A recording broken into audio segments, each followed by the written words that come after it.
방향성을 보면 미국 증시는 올해 연말까지 꾸준하게 오릅니다. 그리고 저는 지금 6, 7월 장세를 이제 서머랠리가 찾아온다라고 얘기해드리고 있거든요. 벌써요? 네. 올해 6월, 7월 미국 증시는 지금 6천선 목전에 있지만 아마 6, 7월 사이에는 6,300에서 6,400선까지 올라갈 여지는 있다라고 보고 있고요. 제가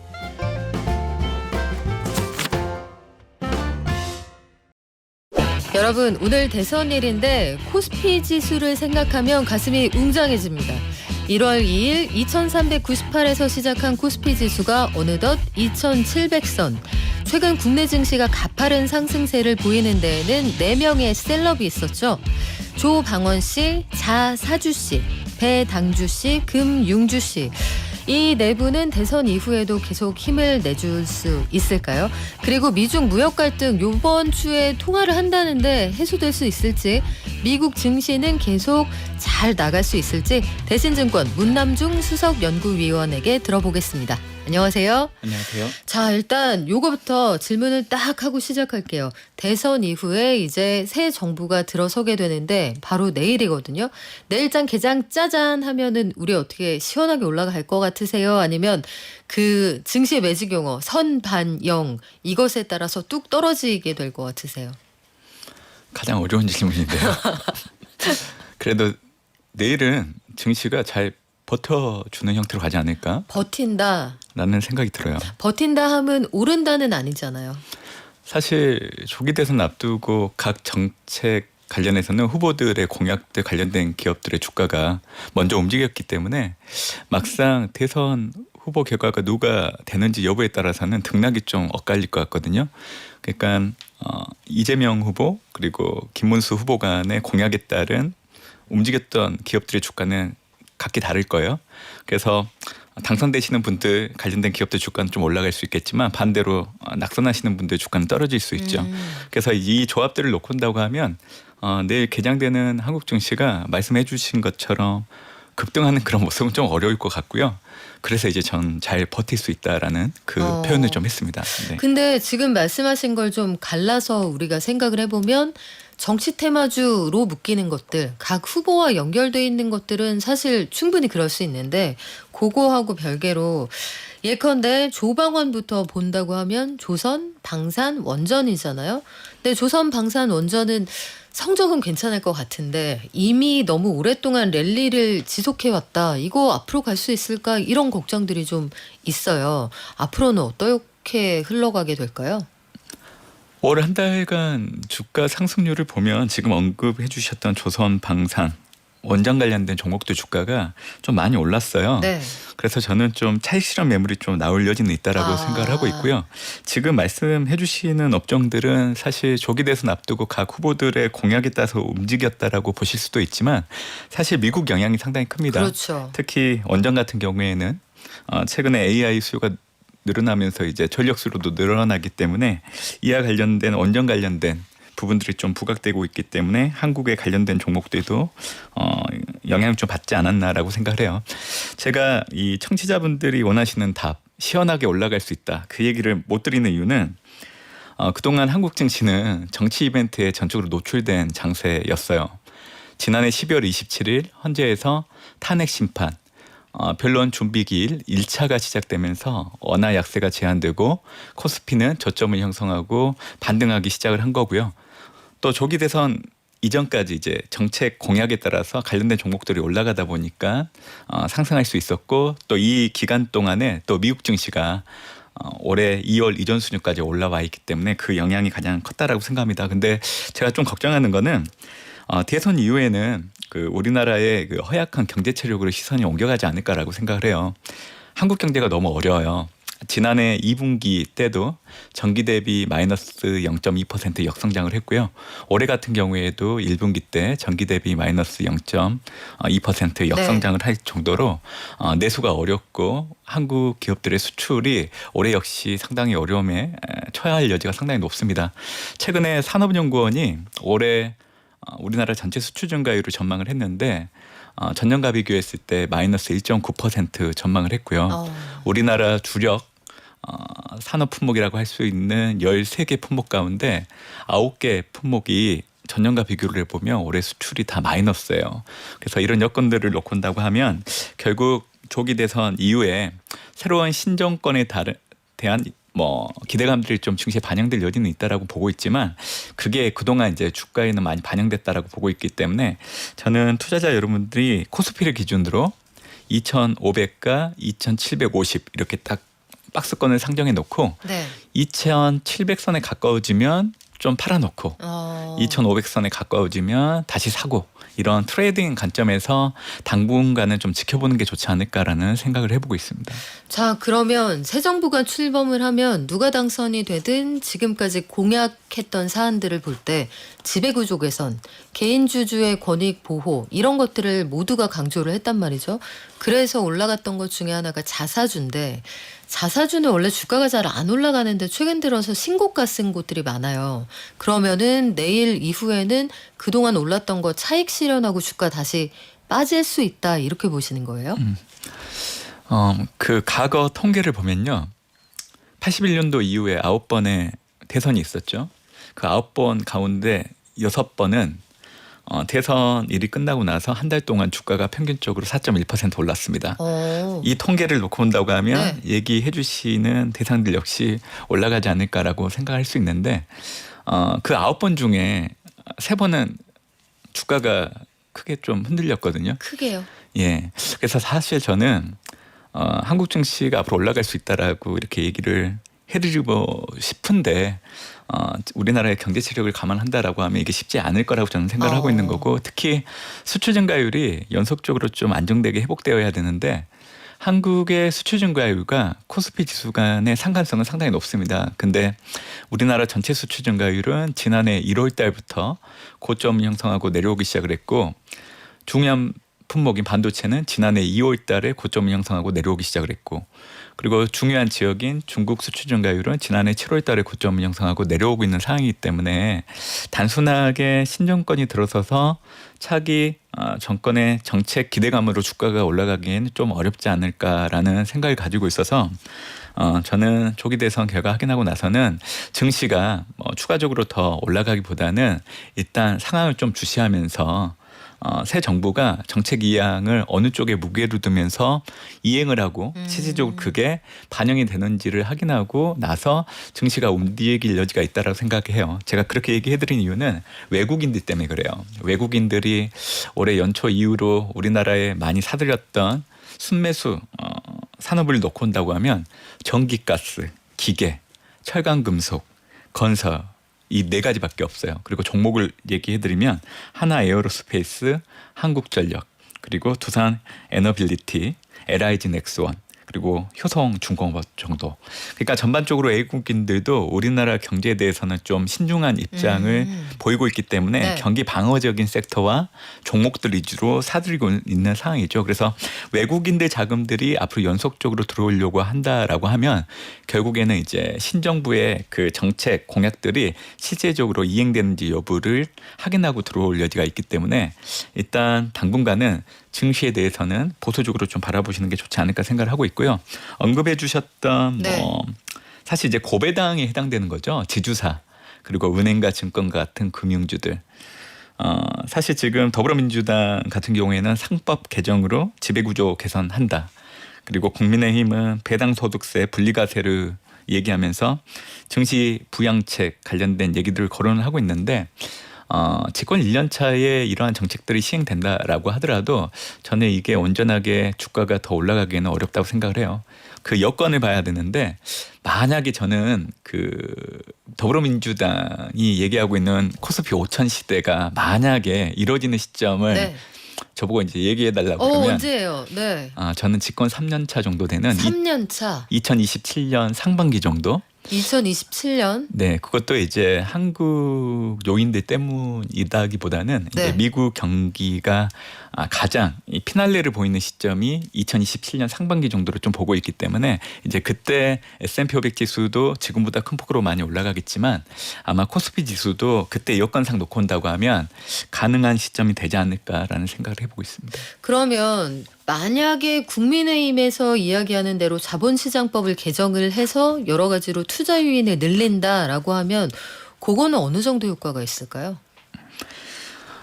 국민의힘이 얘기하고 있는 내용들 중에 이제 제가 제일 주목하는 거는 결국에는 단기적인 어떤 당근을 좀 제시를 해야 되거든요. 국민들에게. 그래서 이제 저는 가장 효과가 있을 걸로 보고 있는 거는 이제 배당소득세, 분리과세가 그나마 좀 국민들이 한국 증시에 투자할 수 있는 관심을 높이는 부분에 영향을 줄 수 있다라고 보고 있고요. 또 하나는 이제 ISA 납입 한도를 늘려주고 비과세 한도를 확대하는 부분들. 이거는 단기적으로 당근이 될 여지는 있다라고 생각을 해요. 근데 이 부분을 이제 국민의힘이 얘기를 하고 있기 때문에 혹시라도 이제 더불어민주당이 정권을 잡는다고 하더라도 이런 공약들에 대해서는 겸허하게 좀 받아들일 필요는 있다라고 생각을 하고 이게 만약에 시행이 된다라고 하면 아마 시행하고 나서 한 1년 정도 지나고 나면 그게 좀 증시에는 긍정적으로 영향을 주지 않을까라는 생각도 해보고 있습니다. 그래요. 어느 쪽이 되든 국내 증시에 대해서 이제 부양하겠다 이런 의지는 우리가 확인이 되는데 그러면 우리가 이 시점에서 고민이 되는 게요. 장기적으로 볼 때 코스피를 아주 비관하시는 건 아니잖아요. 그렇죠? 대선 직후에 급등 이런 건 없지만 그런 거 아니에요? 네, 한국 그러면 이 얘기를 좀 해드릴게요. 네, 한국 증시에 투자하는 게 맞아요? 미국장에 투자하는 게 맞아요? 제가 지금 그걸 궁금해하는 거거든요. 나중에 시간이 지나서 네. 뒤돌아봤을 때 수익률을 놓고 본다고 하면 미국에 투자했을 때 기회비용이 발생하지 않을 걸로 저는 생각을 해요. 그럼 미국이다. 예, 저는 미국에 투자를 해야 된다라고 얘기해드리고 있고 제가 그래서 이제 두 가지만 얘기해드릴게요. 이거는 이제 우리 청취자분들이 투자하는 국가를 선택할 때도 생각하시면서 투자하시면 도움이 될 거예요. 보통 한 나라가 투자가 가능한지 여부를 보실 때는 경제가 가장 중요해요. 근데 우리가 보통 경제를 얘기할 때 잠재 성장률, 실질 성장률 얘기하거든요. 근데 일반적으로는 잠재 성장률보다 실질 성장률이 높아야 돼요. 근데 한국 같은 경우에는 지금 추정되고 있는 잠재 성장률이 추정하는 기간마다 좀 차이는 있지만 1.6에서 1.8 정도 된단 말이에요. 근데 올해 우리나라의 실질 성장률 전망치는 최근에 KDI가 0.8%로 하향 조정하면서 낮췄고요. 얼마 전에 한국은행 역시 0.8% 제시를 했죠. 그러니까 지금 한국은 잠재 성장률보다 못하는 실질 성장률이 전망되고 있는 상황이기 때문에 사실 투자를 해당되는 국가는 아니에요. 네.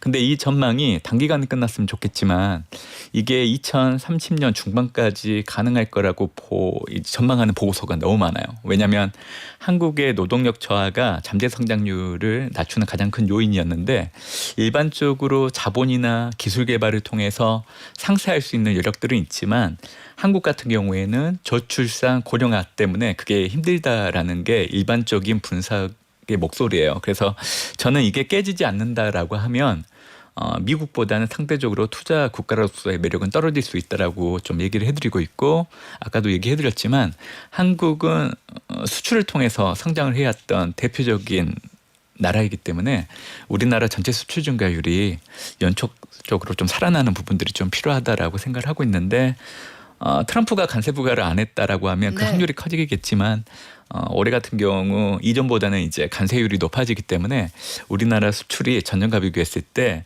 증가율이 낮아질 수밖에 없는 환경입니다. 그래서 저는 이 여건들을 놓고 온다고 하면 한국에 투자하시면 좋겠다라고 얘기는 해드리고 싶지만 나중에 수익률을 놓고 본다고 하면 미국에 투자를 해야 된다는 얘기를 좀 강조를 해드리고 있습니다. 네. 사실 지난번에 문남중 위원님 오셨을 때 그 방송을 다시 들어보시면 아니 이분은 타임머신을 타고 미래를 보고 왔나 싶으실 거예요. 5월이 되면 5월 초쯤에 우리가 증시가 다시 한번 크게 반등할 수 있는 계기가 미국에서 마련이 될 거다 이렇게 말씀을 하셨고 실제로 제네바에서 합의를 하고 나서 미국 증시가 다시 굉장히 빠르게 올랐거든요. 근데 지금은 보니까 다시 어떻게 멱살을 잡을까 말까 이런 것 같아요. 그리고 이번 주에 통화를 한다고는 하는데 얘기가 잘 되면 좋겠지만 잘 안 될 경우에 미국 증시 추가 조정 가능성도 있어 보이는데 미국장 어떻게 큰 조정 끝나고 이 패턴으로 쭉 갈까요? 아니면 중간중간에 크게 출렁이는 구간이 몇 번 더 나오게 될까요? 방향성을 보면 미국 증시는 올해 연말까지 꾸준하게 오릅니다. 그리고 저는 지금 6, 7월 장세를 이제 서머랠리가 찾아온다라고 얘기해드리고 있거든요. 벌써요? 네. 올해 6월, 7월 미국 증시는 지금 6,000선 목전에 있지만 아마 6, 7월 사이에는 6,300에서 6,400선까지 올라갈 여지는 있다라고 보고 있고요. 제가 이렇게 얘기해드리는 이유는 팬데믹 기간을 제외하고 2021년에서 2024년 S&P 500의 월간 평균 수익률을 놓고 온다고 하면 사실은 5월, 6월, 7월 달이 항상 상승했던 게 도래를 했습니다. 그래서 저는 올해 그 패턴을 그대로 밟아갈 여지는 있다라고 생각을 하고 있고요. 청취자분들이 꼭 기억해야 되는 거는 일희일비 안 하셔도 됩니다. 특히 미국, 특히 트럼프 대통령의 관세 정책 관련해서는 중요한 거는 7월 초까지는 미국의 상호 관세율이 유예된다라는 거. 그게 가장 중요하고요. 4월 2일 날 트럼프 대통령이 각 국가별로 매겼던 상호 관세율은 상호 관세 유예가 끝나는 막판 기존 숫자보다 50% 할인될 거고요. 일부 국가는 면제도 가능합니다. 네. 이런 얘기를 해드리면 또 한국이 면제 가능하지 않을까라고 생각하실 수 있는데 한국은 어려워요. 기존 상호관세율의 50% 정도 할인 정도로 생각하시면 될 것 같고요. 제가 얘기해드렸던 이러한 전제 조건들이 아직 무너지지 않고 유지되기 때문에 그래서 이제 6, 7월 서머랠리가 도래한다라고 얘기를 드리고 있습니다. 아니 지난번에 4월에 나오셨을 때 다들 미국장 큰일 났다 할 때 그 5월부터 괜찮아진다고 하셔서 솔직히 얘기해서 그때 안 믿었어요, 위원님. 네. 근데 안 믿었는데 5월에 갑자기 확 오르고 테슬라, 엔비디아 5월 한 달 동안에만 20% 급등했거든요. 그래서 어떻게 다시 믿어야 되는데 근데 지금 다시 관세 대박인세일 말씀하시니까 마음이 왔다 갔다 합니다. 대표적으로 테슬라 주가가 차가 안 팔린다고 하는데 6월에도 쭉 갈 수가 있을까요? 차가 잘 팔리지 않는 거는 그동안 일론 머스크가 미국 행정부에 참여하면서 도외시했기 때문에 그게 수요 감소로 이어졌던 부분들이 있어요. 근데 지금은 이제 다시금 본업으로 이제 복귀를 했기 때문에 아마 테슬라 차량을 구입하려고 하는 소비자들이 늘어날 여지는 있다라고 생각을 하고 있고요. 테슬라는 이제 다른 시각을 갖고 좀 접근을 하셔야 됩니다. 전기차는 이제 테슬라 주가를 끌어올릴 수 있는 큰 모멘텀은 안 될 것 같아요.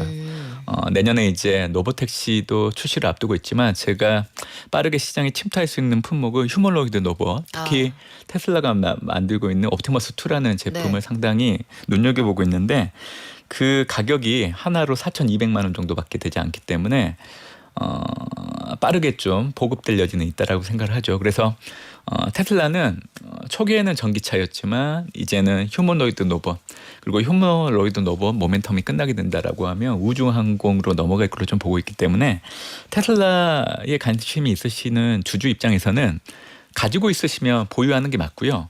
아니면 신규로 한번 사야 되겠다라는 분들은 급등할 때는 전혀 사지 마세요.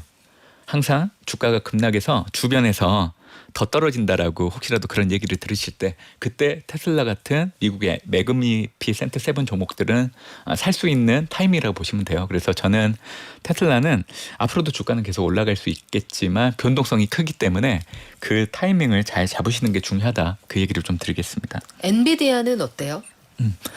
올해부터 이제 AI 구현 단계가 학습용에서 추론용으로 바뀌기 때문에 기존처럼 엔비디아의 GPU가 팔리기는 하겠지만 증가율을 놓고 온다고 하면 지난해를 고점으로 매년 뚝뚝 떨어질 거예요.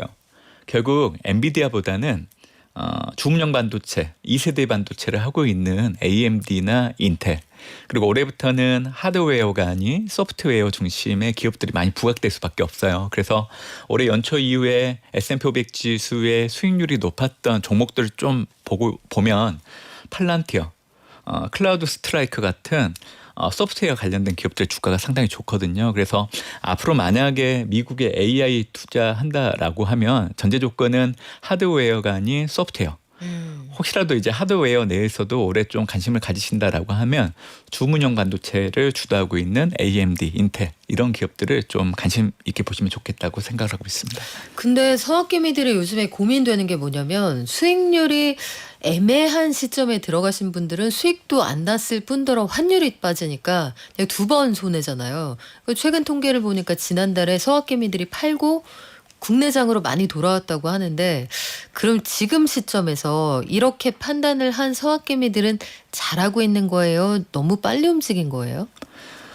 저는 그 증시라는 거는 상승하는 증시는 앞으로도 계속 올라갈 확률이 높아요. 전적으로 이제 집중된다라는 거죠. 그래서 저는 지금 현재 투자자분들, 특히 미국 주식에 투자하고 있는 분들은 계속 가지고 있으시면 좋겠다고 생각을 하고 있고요. 만약에 매도를 하신다라고 하면 네. 올해 연말, 늦어져도 내년 1분기 때는 좀 매도할 수 있는 시점으로 잡으시는 게 좋지 않을까 생각을 해요. 참고로 저는 내년도 증시 별로 안 좋게 보거든요. 특히 내년도에는 빠르면 연초 이후, 늦어져도 2분기 이후부터는 서서히 미국 증시가 하락하기 시작을 할 겁니다. 가을까지. 그 얘기는 결국 올해 연말, 늦어져도 내년 1분기 정도에 여러분들이 충분히 투자를 하시다가 매도할 수 있는 타이밍은 아직도 남아있다라고 얘기를 해드리는 거니까 올해 연말까지 꾸준히 올라가는 미국장 흐름을 놓고 온다고 하면 가지고 있으시면 좋겠어요. 네.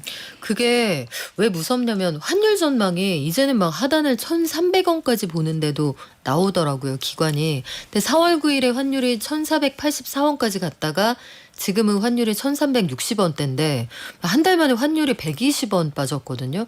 근데 연말까지 만약에 여기서 환율이 한 60원 더 빠진다 하면 수익이 나도 환율로 손해를 보게 되니까 이게 맞나? 이런 생각이 드는 거예요, 자꾸만. 저는 올해 연말 되면 달러 인덱스는 95 아래로 내려갈 걸로 좀 보고 있고요. 원달러 환율은 1,340원 정도 보고 있거든요. 네. 그러니까 지금 얘기해 주시는 것들을 보통 해외 투자하시는 분들이 많이 걱정을 해요. 근데 우리가 달러로 투자를 하잖아요. 그리고 달러로 원화 한전을 하다 보니까 이제 한 손실이 발생하는 건데 그렇죠. 미국 주식 팔고 달러로 가지고 있으세요. 그러다가 어찌 됐든 충격은 한 번씩 와요. 그때마다 이제 원화 같은 경우에는 약세가 좀 두드러질 수 있는 구간들은 항상 도래하거든요. 그러면 그때 매도를 하신다라고 하면 원화로 환전하신다라고 하면 한 손실이 안 생길 여지도 있단 말이에요. 근데 우리 일반 투자자분들은 달러를 바로 원화로 환전하시려고 하거든요. 근데 이제 그렇게 하면 한 손실이 날 수밖에 없죠. 근데 저는 한국 투자자분들은 달러 자산을 좀 가지고 있으시면 좋겠어요. 왜냐하면 지금 거주하시고 있는 네. 집 하나만으로도 원화 자산이 너무 많아요. 네. 아마 70% 이상 되실 거거든요. 맞아요. 근데 최소 30% 정도는 달러 자산으로 가지고 있어야 혹시 모를 리스크 같은 게 찾아왔을 때 달러를 가지고 있으면 또 돈이 되거든요. 그래서 저는 알겠습니다. 그렇게 좀 투자를 하시면 좋겠다고 생각하고 있습니다. 네, 지금까지 대신증권 문남중 수석연구위원과 함께했습니다. 고맙습니다. 감사합니다.